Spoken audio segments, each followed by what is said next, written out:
first item for business tonight is the consent agenda. We will be moving 614 to be voted on after the presentation by Dr. Berkowicz. So do I hear a motion on the consent agenda minus 6.14? Motion to approve consent agenda. Here, a second. Sorry. Any discussion? All in favor? Aye. Opposed? Carried. Thank you. How are you? Oh, sorry. Motion was approved. Thank you on the consent agenda. Next on the agenda is presentation by our energy performance contractors.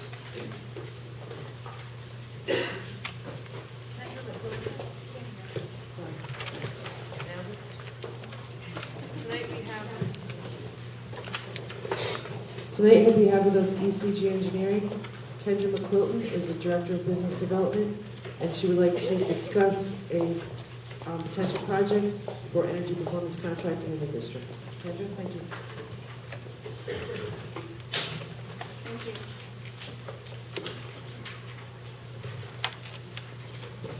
Thank you, Michelle. Is it working? Yeah, a little closer. Okay. Better? Okay. Good evening, everyone. My name is Kendra McClilton, and I'm the Director of Business Development for ECG Engineering. And just bear with me a minute here as I go through. I'm excited to be here tonight, and thank you for the opportunity to share with you information on a concept that has become very popular among New York State school districts, particularly in the with the implementation of the tax cap. It is a way that the school district can fund energy-related capital needs that it has documented without raising taxes, and rather these items are funded through guaranteed energy savings. And that concept is called energy performance contracting. So I'll just give you a brief overview of that concept tonight and some preliminary work that we've done to take a look at what kind of opportunity exists at the school district. If there are any questions, please feel free to jump in. Now, this is the technical definition of energy performance contracting, but in simple terms, an energy performance contractor, EPC for short, is a concept that was established by the New York State Legislature in the form of New York State Energy Law Article 9. And it allows school districts to partner with what's called an energy services company, or ESCO for short. These are large companies like Johnson Controls, Honeywell, Siemens. They're not fly-by-night companies. These are substantially financially backed companies. And these companies will come in and they'll respond to a request for proposals that the district would issue. And in responding to the request for proposals, they will come in and they will do a detailed auditing of every single energy consuming system in every building.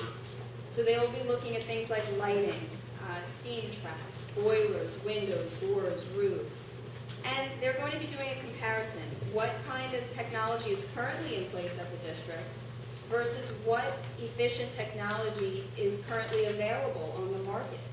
And does it make sense to replace those systems with more efficient technology? How long does that return on investment take? And so forth. So they'll be making judgment calls as they look at every single energy consuming system. It's a very comprehensive, in-depth look at your facilities from an energy point of view. In that process, they are also going to be, well, in doing that, they'll put together a package of recommended improvements to save X amount of energy per year. And that will be the proposal that they present to you. These companies will then go on to build the project, and they're responsible for every aspect of the project. They're also responsible for guaranteeing the energy savings. So if they present a proposal to you that indicates that based on implementing the scope of work, you will save $100,000 a year, and you don't save $100,000 a year, that ESCO must cut you a check for the difference. So there is no cost in that all costs associated with the project must be covered out of guaranteed energy savings, and there's no risk because that ESCO must make you whole at the end of the day. So there are a lot of controls in place to ensure that everything happens the way it's supposed to, but that in a nutshell is the concept, and it's become very popular for that reason. It's a nice vehicle that districts can use to still make progress when options are so limited, if not non-existent financially right now, for capital improvement. This is just a link to the law. It's important to note, I put it in here just so you know that this is not just a concept that companies are pushing. This is formally recognized and documented in a law, and it's something that has very strict guidelines associated with it in the law. So the ESCOs can't just go off and build whatever kind of project they want. There are restrictions, there are limitations, and that they must comply with. Additionally, the project, if you moved forward, would ultimately need to be submitted to the State Education Department for review.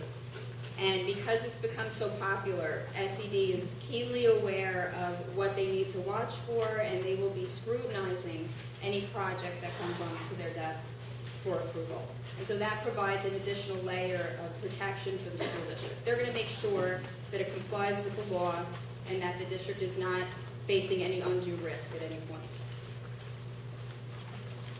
There are several aspects of performance contracting that make it unique and different from the traditional capital project process. The first is, it is a budget neutral or cash positive way to address facility needs. One of the important things about this is that what we're doing is we're really taking a portion of what you're currently spending on energy and we're using it to reinvest it into your facilities. Generally, when we do an energy performance contract, the district's annual energy spend goes down by about 30%. So instead of just spending, in this case, in this district, it's about $400,000 a year in energy, you're going to continue to spend that plus increases year over year if you don't do a project. By doing a project, we eliminate about 30% of that spend because you don't need to spend it anymore. You have more efficient equipment. Instead, that 30% gets reallocated to pay for the project. So it results in zero taxpayer impact. There is no increase in taxes, even though you're moving forward with millions of dollars worth of capital construction. It's also a proven mechanism to reduce energy consumption. As I mentioned, that it would be very difficult to reduce your current energy consumption or spend by that great a degree any other way. So it's really a unique vehicle in that it's a focused look at energy systems and how do we get those systems as efficient as possible at the district. And it greatly reduces your carbon footprint, and it really is a very nice comprehensive type project. It also could reduce or in some cases eliminate the need for a future bond issue. We've worked with districts that were thinking about a bond in the future, and they looked at performance contracting first, and they were able to shave millions of dollars off that anticipated bond by funding the energy-related projects, the boiler or the roof or the lighting, through this mechanism, so that the bond that they ultimately went out with was only the projects that they couldn't fund any other way. So, and the taxpayers saw that, and they responded favorably to that. They saw they were looking at all their options. It also does not require voter approval in that it really is not something that's going to raise taxes. It's just reallocating a portion of what you're currently spending. And so that for that reason, it does not require voter approval. It does not require change orders, or rather, change orders are not allowed in a performance contract, which is a very nice aspect. I always get smiles when I say that because that's one of the stressful aspects of capital projects. If the ESCO you ultimately select finds unanticipated situations, they cannot come back to you ask for any more money.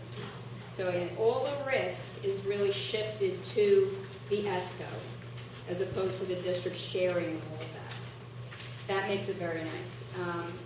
And then finally, the WIPS law is not applicable with an energy performance contract. WIPS law is one of the more onerous mandates that school districts have to comply with if they do a construction project, and it requires separate contracts for electrical, plumbing, and HVAC trades. And it also results in increased costs because each one of those trades needs to be separately prepared. The bid has to be separately prepared and then bid, and then the contract needs to be awarded for each of those separately. And then the district is in the middle of all of that, trying to coordinate all of these entities. So with a performance contract, unlike that process, you have one ESCO that's responsible for the entire project. They're a professional services company that needs your good reference to win the next job. So it's a very smooth construction project as opposed to the traditional, which has some of those hang-ups. In addition to the capital upgrades that you'll enjoy, there are important financial benefits that result from performance contracts. It is a way to reduce your operating and capital budgets simultaneously. For example, if you have an old boiler that has a maintenance contract, for example, that you're paying every year to keep it going, and we replace that boiler in the performance contract, now that maintenance contract expense goes away, and then you can cross the boiler off, obviously, your future budgeting and capital plans. You don't have to worry about that anymore. It's also a way, and this is very important, a lot of districts are going for performance contracts on this item alone, is that it's a way to generate positive cash flow for your school district in certain cases. In a performance contract, under the law, all of the fees have to be, all of the costs, rather, have to be paid for out of energy savings. Yet you will still be eligible to receive state building aid on the project. But you can't use the building aid to pay down the principal of the project because it's got to be a true energy saving, self-supporting project.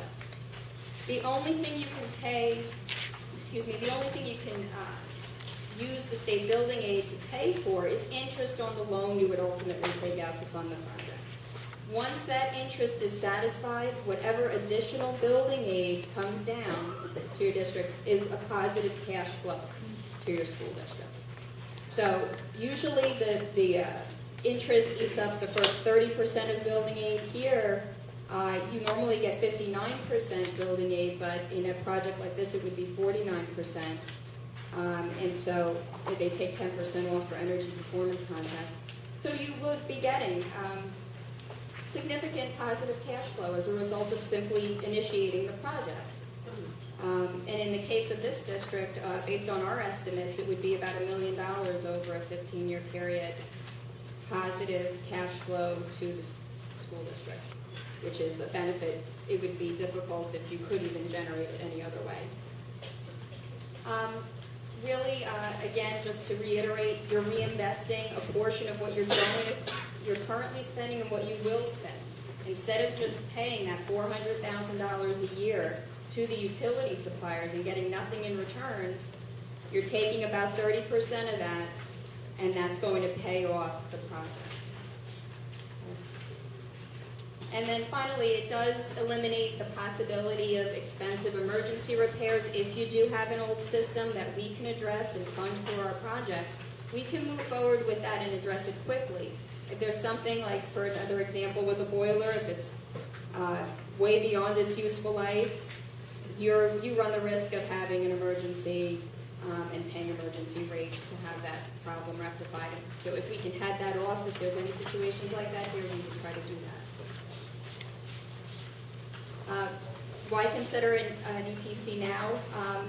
Many districts are doing it now because it represents something that in a time when so much is being taken away from school districts, it's something you can add without burdening your taxpayers, without causing a financial hardship. It's something that you can do to move your district forward, and every district has a long list of capital needs, and that only mounts and grows over time. If you can chip away through a performance contract while the economy is where it is, when it recovers, you'll have that much less you need to worry about funding in the future, and this is a way to do that. I've listed several capital needs that were taken directly out of your 5-year capital facilities plan. So theoretically, these are projects that would need to be funded in one way or another down the road. And so they are eligible, since they are energy consumers, to be addressed through a performance contract. So we've got an energy management system upgrade to full digital control at Todd and Nassau. You have direct digital control, which is the state-of-the-art building management system. We're talking about temperature controls and making sure classrooms are not too hot or too cold. We want to bring that to all the schools so that you have the best equipment to keep the temperature stable. That's a big money waster if you don't have proper control throughout the building. And so that would be looked at very closely to see if we could bring that to all the school buildings. So you could have one point of control through the web to control all buildings at any time and in any area. Secondly, there are some older air handling units at Todd, Nassau, and Hagen. These are expensive items, and every district has these, but they're difficult to put in a bond, and they consume a lot of monies in a bond. That's something that we could look at and get it accomplished through this concept. There's older steam boilers at Todd and Nassau that would be eligible, and also replacing an old hot water heaters with gas units at several schools. So these are just a few examples of items that could be looked at and built into a performance contract and paid for out of energy savings. Just to briefly review what ECG Engineering's role would be. Under the EPC law, the ESCO must hire a third-party engineer to do the design of the project for SED approval. So unless the district specifies what engineer you would like the ESCOs to use, they'll go off and hire whatever firm they know that you don't necessarily know, and you will be left with the burden of having to administrate the whole process for the same fee that you're going to be paying regardless. So the ESCO will charge the project X% for engineering design. So by pre-selecting your engineer, you are essentially taking control of the entire process through your engineers. Our fees would be completely funded and paid for out of guaranteed savings by the ESCO that you would ultimately select. So there's no out-of-pocket cost to the school district for our service. And we're not a middleman, we don't add cost to the service because again, the ESCO would have to charge you for engineering one way or the other. And our service is really comprehensive and it takes you through the entire process from beginning to end. We're always actively looking out for your interests. It starts with preliminary energy assessment, which we've already performed. And that is really just to get a sense of, is there even an opportunity here to justify moving forward with an RFP? Or maybe there's not really a lot of savings to be had here, and we don't want to spin anyone's wheels in issuing an RFP that no one responds to. So we've done that, and we have qualified that there is a nice opportunity here, which I'll speak about in a second. The next step would be issuing an RFP. And we've done over 60 energy performance contracts throughout the state. It's all that we do. So we know how to control that RFP, and it's very important you use a proper RFP so you get apples to apples proposals. When the proposals come in, they'll be incredibly complex, they'll be this thick, and it's going to be impossible to determine who the winner is unless you set certain variables. So we do that, and we make sure that you get good, solid, competitive proposals from the ESCOs. We would evaluate them from a technical and financial point of view. So we're doing all the due diligence for you that would be very difficult to do yourselves, not having the expertise in this particular niche area. We would then go on to assist with the contract negotiations with the attorney. We would design, send it up to SED, get approval. We would do construction administration, and then we would be there to help verify the energy savings once the project's built out. So it's a multi-year partnership.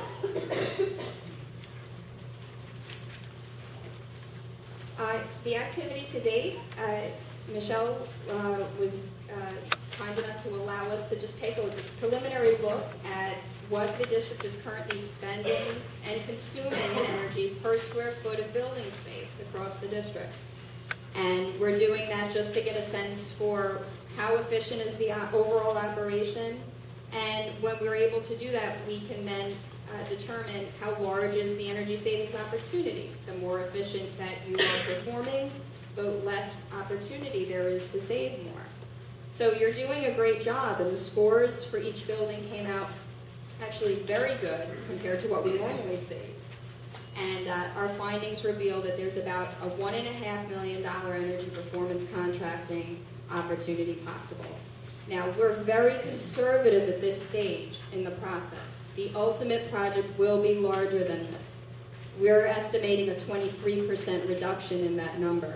And as I said, projects generally range in the 30% reduction area. So it will be larger, but we never want to overshoot at this step. We want the project to always grow. So as the ESCOs come in and they do their detailed auditing, that's when the true numbers will come to light, and you'll see what the actual scope of work would be. Okay, so the next initial steps would be, the next step would be to allow us, if you so choose, to partner again with you to develop an RFP and issue that RFP to the ESCOs. There is absolutely no cost or obligation in taking the next step and going through the RFP process. And never at any point would you owe us any fees or the ESCO if you decide once the proposals come in you're not interested in moving forward. And we put that explicitly throughout our RFP. So all the ESCOs know going in that they are not eligible for any payments whatsoever if the district decides not to proceed. So it is risk-free to go ahead and let that information come to you to get a sense for what the potential scope could be. And you would get a tremendous amount of insight on your facilities in receiving those proposals. We generally give the ESCOs 2 months to comb the buildings and develop those proposals, so we would receive them in April. We would then conduct our analysis of all the proposals, sit down with Michele, review that, and also host interviews with the respondents, because it is a professional services company that you would be retaining.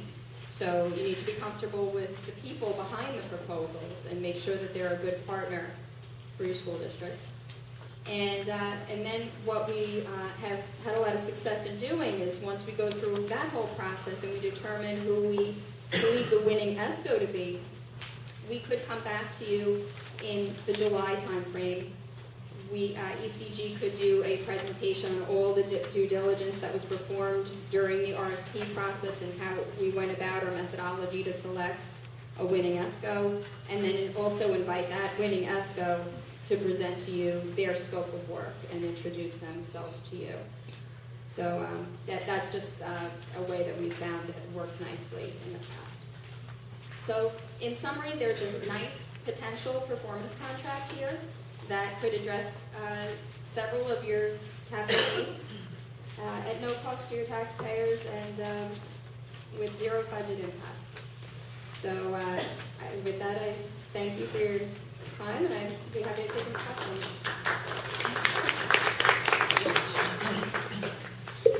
You can hear me. Just a few questions.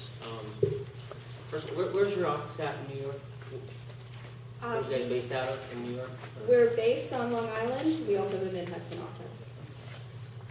Now, so you're right. So you're basically the general contractor, so to speak, for the ESCOs, correct? Well, I mean, for this whole process, so to speak. we're more we refer to ourselves as an engineer of record, Yeah. but we manage the process, so we're a process manager.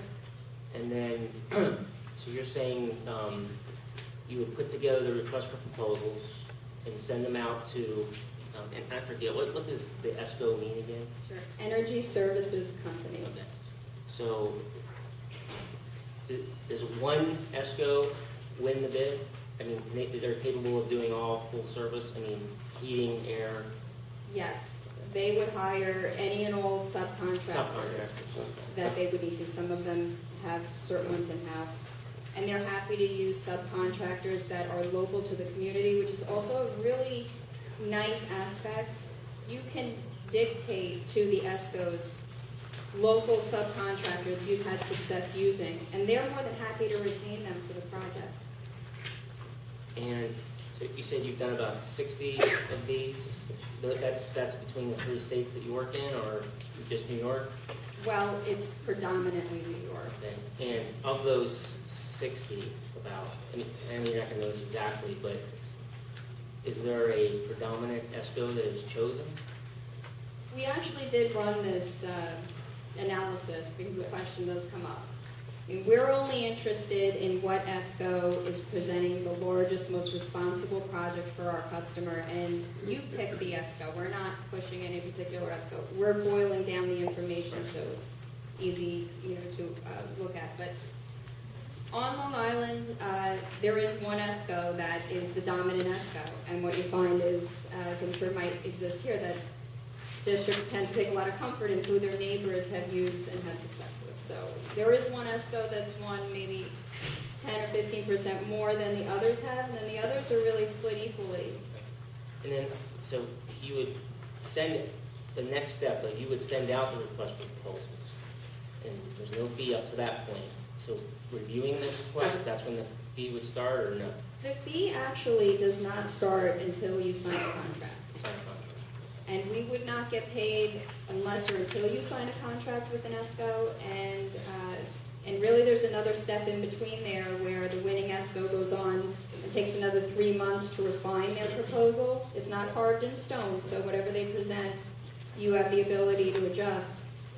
That's another phase that you would not have any obligation to pay through that either. Thank you. The fee for you, your company and the ESCO, is that determined at the contract signing, or is it based on how much you save? You save 30%, you divide that between the ESCO and yourself, or if you save 20%, you divide that, or? No, our fee has nothing to do with how much the district saves. I mean, we do have a threshold of if the project is less than 2 million, our fee goes up by 2%, because we have to go through the same work for a smaller project, but our fee is not, other than that, related to the savings at all. And if you save more energy than the ESCO guaranteed, that savings is yours to keep. They can't come and take claim to that. Anyone else? Is this only available to school districts, or is it available for any municipality? It's available to school districts and municipalities. And really any entity that wanted to engage in it.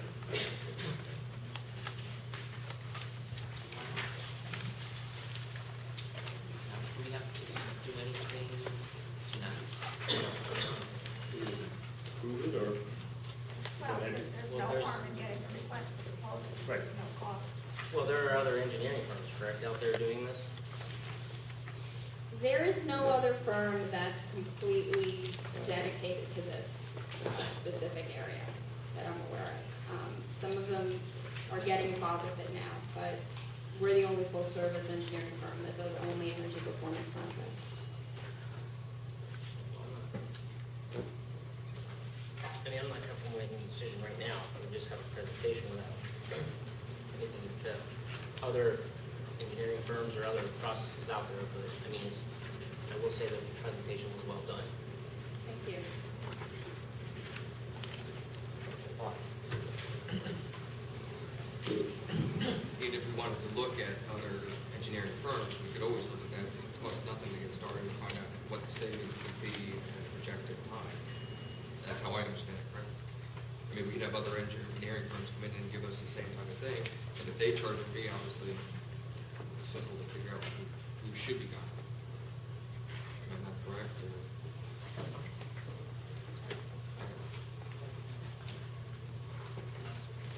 So we have nothing to lose. Go ahead and do it, present it to us, we're not obligated. You are absolutely not obligated in any way to us, to the ESCO. I mean, in terms of our terms, we absorb all the risk also, because we are not going to charge you. We could work for a year to getting you to contract, and if you drop the ball, we could not come back to you. And that's part of why we do that, to allow you to move forward quickly without having any reservations about, oh, what if we change our mind? How about this, Michelle, you solicited this group, I mean, you want to talk about how you found out about this group, and if you looked at any other ones, or know of any other? I began to look at energy performance contracts for the first time in 1996, 97. And at that time, where I was, we walked away from it because the state did not have the guarantees and the ways to take a look and make sure we were saving the money on there. I began to take a look at it again, maybe 2.5 years ago, Kendra, and Kendra presented to the Mid-Hudson business officials, which is the 3-county group of business officials. I've spoken to other business officials who have been through the entire process. I was through the process with ECG up until the point where they were looking at the proposals. We received proposals and they were looking at them. And they've been moving forward with that now. They've recently been working in Millbrook with Dr. Jager, and I know they've been successful out there.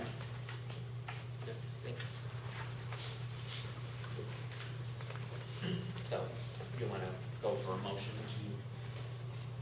to have a Except the RFP. go forward with an RFP? I mean, there's no lose situation at this point, what we can do is say no later. Okay? Motion by, I'm going to make my motion to go ahead with the RFPs. second. All in favor? Aye. Opposed? Carried. Thank you. Thank you very much. Very nice presentation.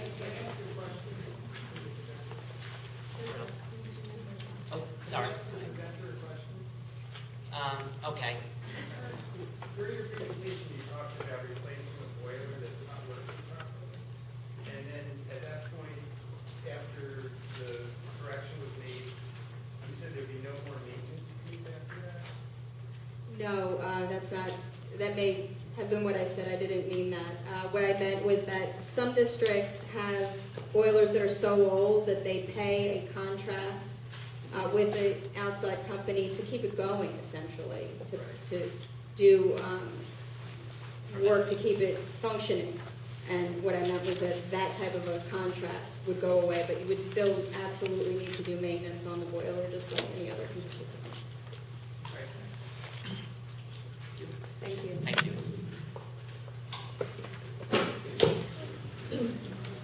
Next, Dr. Berkowicz is going to give you a little overview of what the process was like that she and the middle school committee had to participate in order to file the necessary paperwork with BOCES and the state regarding the special education test results at the middle school.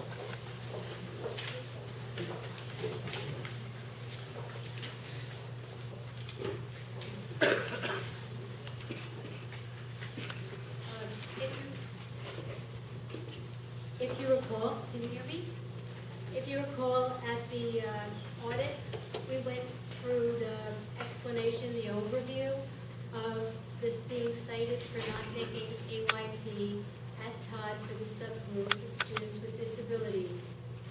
The way that you get cited for that is not making your adequate measurable objectives 2 years in a row.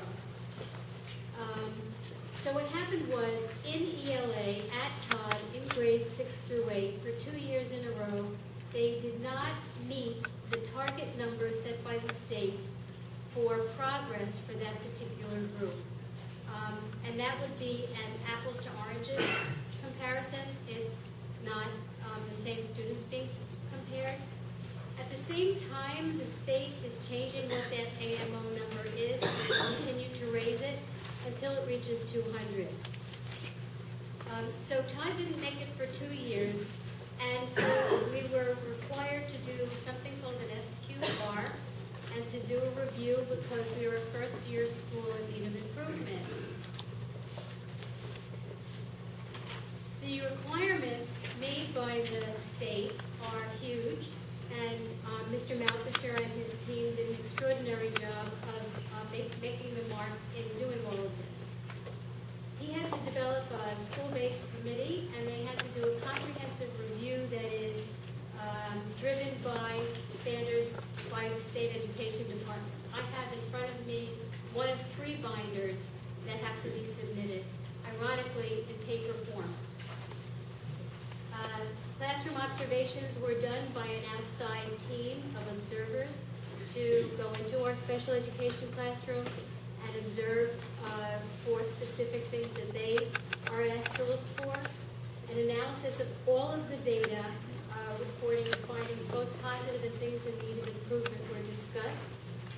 Mr. Malfisher and his team were required to go look at our school report card, individual student reports, curriculum, methodology, IEPs, and so on. School quality review form was filled out in detail, and the comprehensive educational plan, which is kind of really what I'm talking about tonight, is a synthesis of all of that work. The timeline, including topics, those responsible progress, and how to measure completion, is really a result of all of the work Mr. Malkisher did with his team. The comprehensive educational plan needs to be signed off by the superintendent and the board president, and it becomes a public document, and it is the only part of this that is submitted to state ed electronically. However, we also have to send them a paper copy. Although the first few pages are demographic data, such as the number of students that were in the grade at the time, the number of suspensions, the countries of origin of the students, numbers of licensed staff, number of administrators, and number of years these professionals have held their licenses. But next comes the causal analysis and planning for improvement. And this is a summary of the work that Mr. Malkisher and his team did, and of the work that was done by the observers who came in to see those students. Before I go on, though, I want to remind you that in our analysis, it became clear that this is not an issue that really is a special education issue at all. In fact, the reason that our special education students were cited was because as I had explained, it's a subgroup of 30 students, and therefore it got cited. In grades 6 through 8, they made their adequate measurable objectives 2 years in a row. But there's a bottom third of our students that we're not making enough progress with. So it happens that the special education students are in that, not all of our special education students, but a predominant group of them are in that, let's say, for argument's sake, 1s and 2s in the state exam, and so they were cited. But the committee was clear in their recommendations that we're not just looking at our special education students, but we're looking at the interventions for all students who are not making their adequate yearly growth. So they identified 27 strengths, and I can read them to you if you like, but I think we're more interested in the recommendations. They're going to have to change the schedule to meet the academic intervention needs of all students. Because of the tremendous change in the cut point causing so many more students needing academic intervention, it became very difficult on the secondary level and almost as difficult on the elementary level to meet the needs of every student requiring academic intervention as a result of their test results. Although they do disaggregate their testing data, what they are changing the way they do it, their recommendation is that they look at it specifically to that lower third group and take a look at what impact they believe the curriculum and teaching and learning is having with those students. Standardizing expectations for level of student work across the curriculum. This also came from the observation done by the folks that came in and took a look. We know this, we've been talking about it. It's very difficult, even in one building, to make sure that all teachers have the same standard for, let's say, for example, what a top-notch essay is. It's very difficult to get assurances, for example, an oversimplification of this. You probably remember this from yourselves going to school. What's the heading on the paper? Is that consistent? So not only are we talking about the expectations for excellence, we're talking about the expectations for a product. So we definitely need to work on making that consistent and making that part of their regular discussions in their meetings. Academic intervention practices have to be standardized. Just as in the level of student work, academic intervention practices on the secondary level in particular, and going up into the high school, which certainly is the secondary level, but it gets even more difficult, and that is we do not have enough full-time academic intervention teachers in order to clearly standardize what these interventions are. Oftentimes, Mr. Malkisher has to work the schedule out, so a teacher may have one period that can be committed to that, and that could be this year and not next year. So it's difficult to get them to have an understanding of what has to happen, and it's difficult for them to improve because they may not be doing academic intervention the next year based on the schedule. So we're working along in our RTI plan as well to work on standardizing those practices, putting it out as a procedure manual, and monitoring that. To obtain a PDSA training for the building, as you know, we've been working with impact training over the past 2 years, which is helping everyone in a district get a handle on understanding what a plan, do, study, act cycle is. It's not just us. May I share with you that in the guidance document for going through this, PDSA cycles, looking for root cause analysis is key in what they're looking for, and they do give it as an example of how to move ahead with an improvement plan. And finally, to provide professional development for all core teachers in 3 things. Understanding by Design, which is a state-approved, research-based process, which fits perfectly with the new teaching standards and the Common Core standards. Differentiation, again, Common Core standards, New York State teaching standards, and of course literacy, particularly because the assessments moving forward are more and more reading comprehension based. So the numbers used to establish the AMO will be rising for the next few years. We are part of a group of schools in the state that quadrupled this year in not making AYP for the subgroup of SWD. The tests are changing over the next few years. This year is a transition year. They're going to be throwing some test questions in that they don't expect the students to be able to pass or answer. It will not be held against the students, but this is the year that they're in the middle. They've had to put out another request for companies developing the tests. So their aim is to get the new tests out by next year, but we don't have any assurances. We've gotten some 11th hour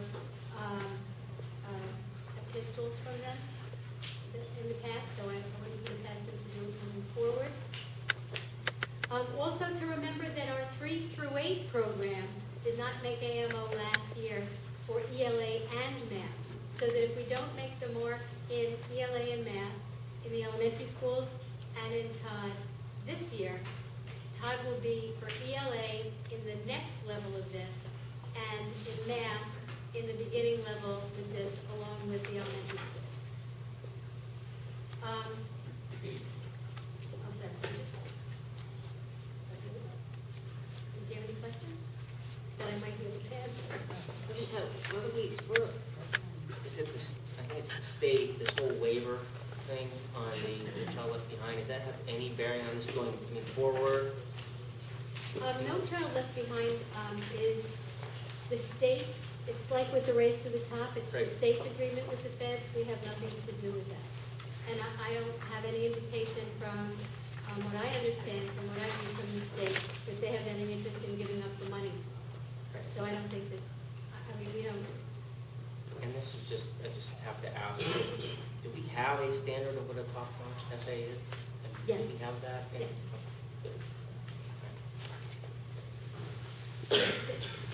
Anyone? Okay, do I hear a motion to approve 6.14? Motion to approve 6.14. Second? All in favor? Aye. Opposed? Carried. I should say good job, Steve. I know it's a lot of work. And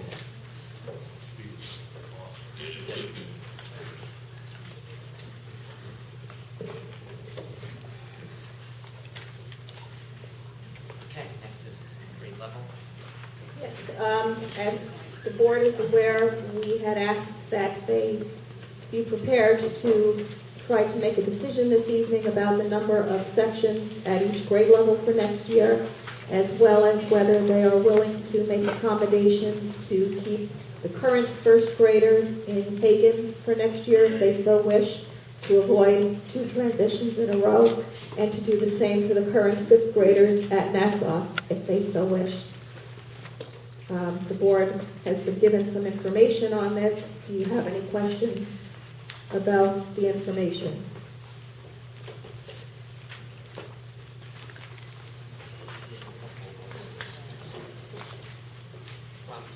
What? That's better.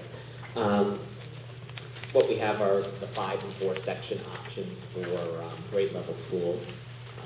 And I'm right where the superintendent is on that recommendation, is that is 5 sections for K through 4 and 4 sections in grade 5. I think that is reasonable at this point. I know things are going to get tighter in future years, but I don't think next year we have to go any further than that, or I'm hoping we don't. I know all the numbers aren't in yet, and we're still looking for some major numbers to come in, like the exact state aid and health care costs and that type of thing, but based on so far, that's, I think, the direction I'd be comfortable giving at this point.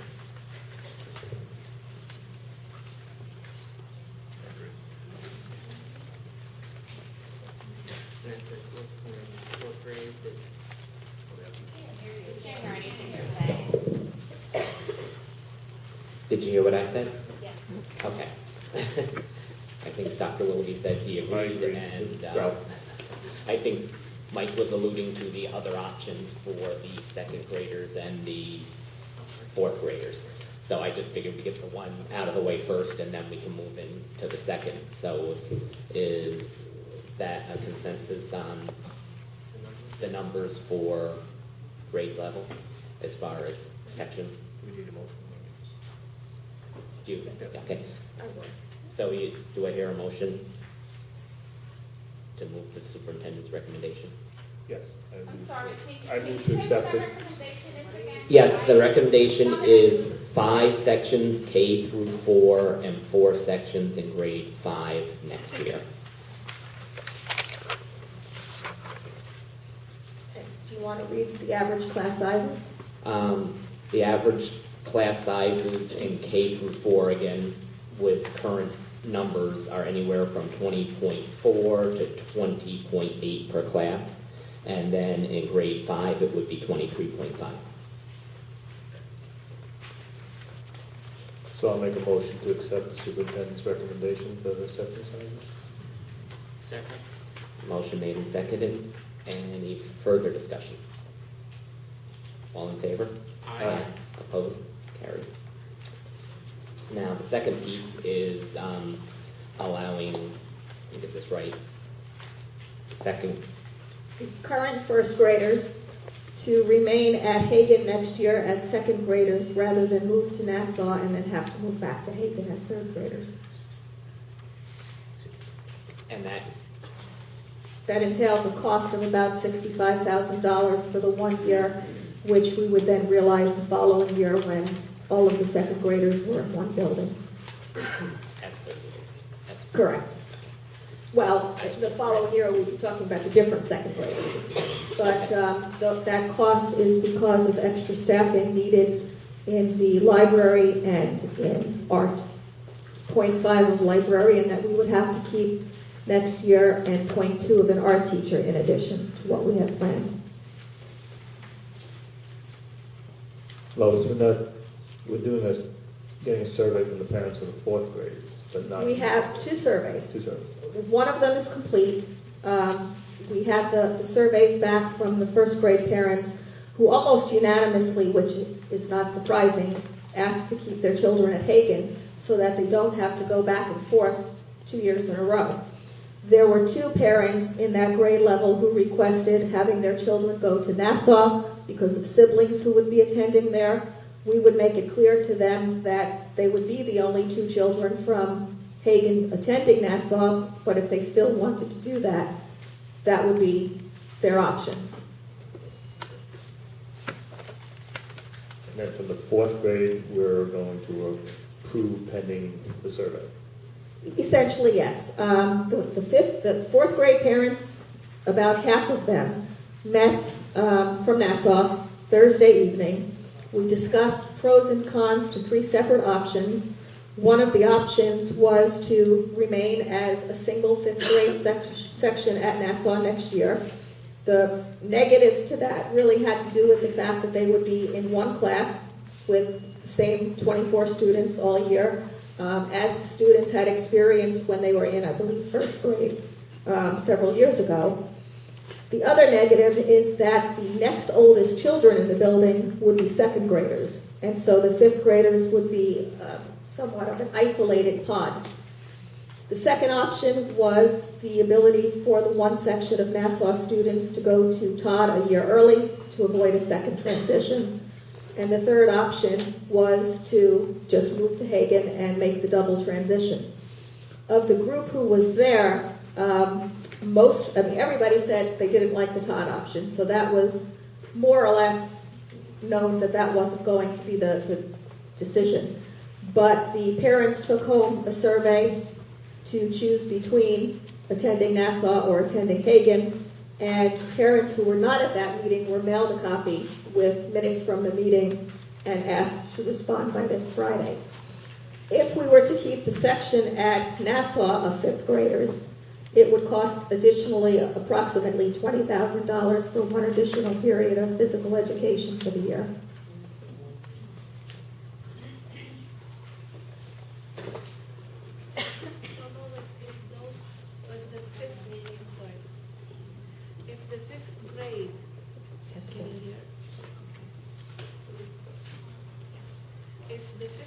If the parents decide that the 5th graders, they want to keep them at Nassau, then we would have one section of 5th grade at Nassau and 3 sections of 5th grade at Hagen. Yes. To total 4 sections altogether. Yes. And that again would just go on majority. Yes. Yeah, I can't go both ways. Right. Okay. So the question is, do we allocate the money to do that for those years?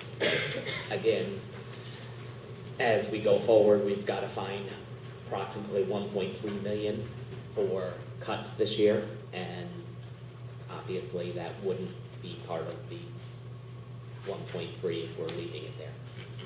So, my take is we do it. I think anything we can do to minimize the transitions is a plus.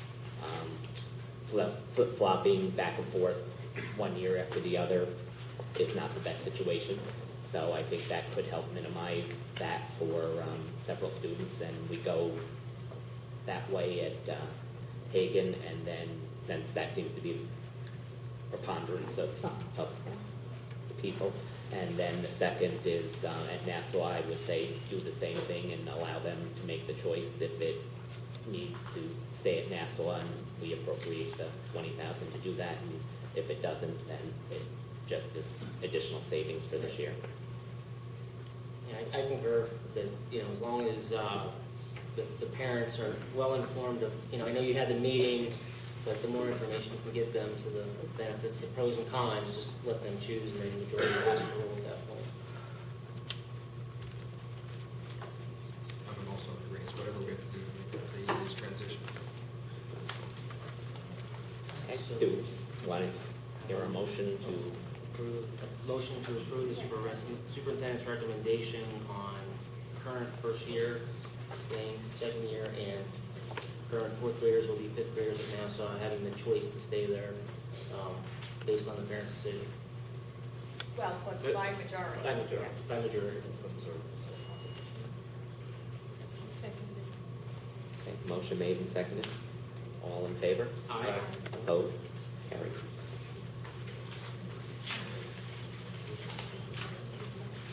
Excuse me, I had a question. I have to apologize, I was not there at the meeting last night, Board of Education meeting.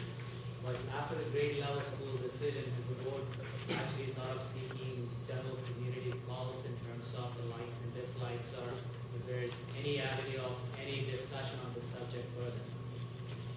And when we get to comments to the board, we can address comments like that. I think that actually what we just did is some of that exact thing, because we had comments from parents about that transition piece, and this was kind of a resolution to try and minimize it. It won't eliminate it, but it does make it a little bit easier for especially a couple of grade levels. Okay, comment, superintendent's budget presentation. Okay, actually, Ms. Moloney is going to present the rollover budget. This is something that we started last year for the first time. Normally, this was done later in the year, but as we do economic woes, we started to start the process earlier with just what the budget would be if we kept everything more or less status quo, built in certain assumptions, and what it would play out to be in terms of a rollover budget and what that would mean to us this year for the first time in terms of the tax levy cap. And so Michele is going to go through that with us and answer your questions as you have them from the board.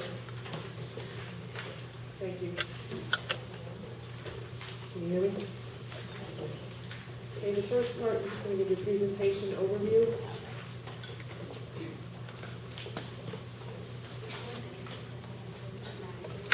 The first piece that we're going to review is the 2011-2012 budget overview. Then we'll talk about a rollover budget and the assumptions that we've used for the 2012-13 school year. We will talk about revenue projections for this year, some revenue scenarios for next year, our current fiscal condition, and then review next steps in the budget process. The 2011-2012 budget overview. The budget is at $39,513,000. The increase from 2010-2011 is $1.3 million. The percent increase for 2011-2012 is 3.47%. The tax levy for 2011-2012 is $29.9 million. The increase over the 2010-2011 tax levy was $1.4 million, and the percent increase was 4.92%. When we talk about a rollover budget, one of the things that I'd like to remind everyone is that we use assumptions at this time. There will be numbers changing every month from now until the board adopts the budget. We have not received any ideas about our revenue from state aid. There's some other areas. There are contracts that are in the process of being negotiated and settled. We have health insurance information that we won't really receive until the spring. So these are some of the assumptions that we've used to date, and as I indicated, there'll be changes. Contracts assume any current collective bargaining agreements that are in place. Any contracts that are not in place, the only increase that we have assumed in this rollover budget is a step increase only for any contract that is expired. We have assumed no increase in equipment funding, no increase in contractual services except for tuitions, and some of those rates are mandated by New York State. We're using approximately 8% this year as an increase in tuitions. BOCES services, we've assumed 2 to 4% increase, depending on the service that we've used. In utilities, we've budgeted a stable amount due to anticipated market changes and also the fact that we're using energy education, which we'll be presenting next month about where we are with savings in that area. Under the benefits, we'll talk a little bit more about assumptions we've made with the employees' retirement system, the New York State teachers' retirement system, and some other benefits that we have. Interfund transfers, we've kept those the same. Transfers for capital projects and school lunch fund have remained the same. We have an increase in debt service due to the first principal payment of the high school project coming online. The first area we took a look at was the rollover budget for equipment. Last year's budget was $183,000. We assumed no increase in that to next year, which would have 0% increase on the budget at all. We've, into this account, in these equipment areas, We've talked about athletic supplies, equipment that we need for athletic supplies, grounds, maintenance, equipment, things in the program, not computers. The next area we looked at was BOCES services. Some of the areas that we use for BOCES services are special education. We have tuition charges, occupational education, printing costs, computers, telephones, athletics. The increase in BOCES was about $40,000 over last year. The increase was 1.3%, and the increase it would have on the total budget would be less than 1/10%. Contractual services, that consists of, once again, tuitions for special needs students, our utilities, contract transportation is approximately $550,000, and some special ed related services as well. The increase was approximately $90,000. It's a 2.68% increase. The percent in the budget increase is less than 0.25%. Now we get into the large areas. The rollover budget for salaries went from $20,880,000 to $21,525,000. Once again, any contracts that are currently in place, funding has been put in for that. For contracts not in place, it's only a step increase. The increase is $645,000. It's a 3% increase over salaries in the previous year. This line item alone, the budget itself would increase by 1.63%. Benefits, Social Security, and Medicare is a function of salaries. The increase is $116,000, a 7% increase, and about 30% on the budget. The two retirement systems. ERS, Employees Retirement System, consists of any non-certified employees, clerical, custodian, supervisors that are not certified. The Employees Retirement System, the rate for next year is going to be approximately 18.5% of total salaries. The increase is about a 40% increase over last year, $206,000 increase. It's going to be approximately a 0.5% increase on the overall budget. The teachers' retirement system includes all the teaching staff plus certified administrators. The increase from this is up $339,000. We will be paying approximately 12.5% of salaries for next year, which has been a tremendous increase over the last 5 years. The percent increase right now is 21.8%, and the percent increase on the budget would be 28.6%. Health insurance, we belong to we have three options for health insurance. The first is